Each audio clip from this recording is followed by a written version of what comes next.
Imagine standing deep beneath the earth, where the air is colder than time itself, and the silence feels alive. In front of you, a symbol carved 1,000 years ago, a symbol the Maya tried to hide from the world. And as your torch flickers, you realize it's not a warning, it's a doorway.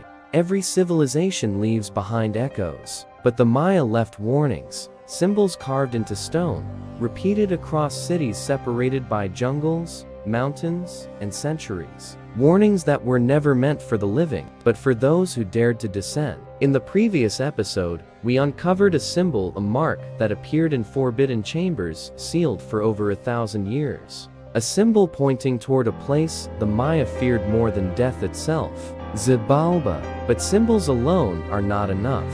To understand the path ahead, we must follow the echoes they left behind. Echoes that lead to a single point on the map, a place where myth and reality collide. In the ruins of Palenque, archaeologists found a fragment of a map, incomplete, damaged, almost erased by time. But when compared with carvings from Tikal and Calakmul, something impossible appeared. 3 cities, pointing to the same direction. 3 civilizations, warning about the same place. The Maya didn't draw maps to guide travelers. They drew maps to protect them from what lies beneath. The Maya priests were not merely keepers of time. They were the custodians of secrets too dangerous to be spoken aloud. Their temples were not built to honor gods alone, but to guard knowledge that could fracture the boundary between worlds. In their codices, written with pigments made from crushed minerals and sacred plants, they described a descent, a journey into a realm beneath the earth. A place where the breath of the living grows thin,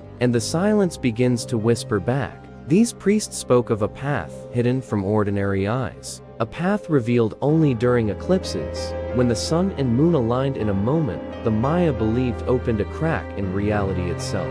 But they never revealed the full map. Instead, they scattered clues across rituals, symbols, and stories told only to those who had proven themselves worthy. Stories of a door carved in darkness, a threshold guarded by shadows, and a price that must be paid by anyone who dares to cross it. The deeper we follow their words, the clearer it becomes. The priests were not warning their people about death. They were warning them about something far older and far more patient. The Maya did not build their cities randomly. Every stone, every angle, every shadow was placed with intention. Their pyramids were aligned with the stars, their plazas with the solstices, their temples with the breath of the earth itself. But when the alignments of multiple cities are combined, a pattern emerges, a pattern too precise to be coincidence. Palenque, Tikal, Calakmul, 3 cities separated by vast jungles, yet all pointing toward the same uninhabited region. A region the Maya never settled,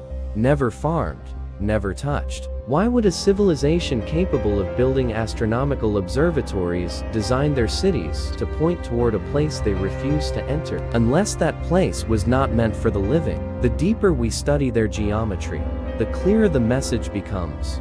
The Maya were not guiding travelers, they were guiding us away. Beneath the jungles of Guatemala lies a world untouched by sunlight, a world older than the Maya, older than the stones above it. Caves stretching for miles, rivers flowing in complete darkness, chambers carved by the slow patience of time. To the Maya, these caves were not mere geological formations. They were thresholds, gateways to a realm where the living and the dead walked the same path. And deep within these caverns, explorers found something impossible, symbols identical to those in the forbidden chambers. Symbols carved in places no human should have reached. Symbols that suggest the Maya were not the first to walk these tunnels, and perhaps not the last. Before entering the forbidden path, the Maya performed rituals of purification, not out of devotion, but out of fear. They believed the descent was not physical alone, but spiritual. To walk the path beneath the earth, one had to shed the weight of the living world. Fear, doubt, desire, all had to be left behind. Only those who completed the ritual could survive the journey. And even then, survival was never guaranteed. The rituals were not meant to protect the traveler. They were meant to protect what lies below. At the end of the cave system lies a chamber untouched by time. A room so silent that even your breath feels like an intrusion. No offerings, no tools, no signs of life. Only a single symbol carved into the far wall. The same symbol found in the forbidden chambers. This was not a warning. It was a marker, a sign left for those who dared to follow the path. A sign pointing to the true entrance of Xibalba. Beyond the last chamber lies a passage sealed for centuries. A doorway carved with symbols no one has ever fully deciphered. This is where the warnings end, and the descent begins. For generations, the Maya feared this threshold. They believed crossing it meant leaving the world of the living behind. But the truth is far more unsettling. This doorway was not built to keep people out. It was built to keep something in. In the next episode, we step beyond the threshold, into the realm the Maya feared most. Xibalba awaits.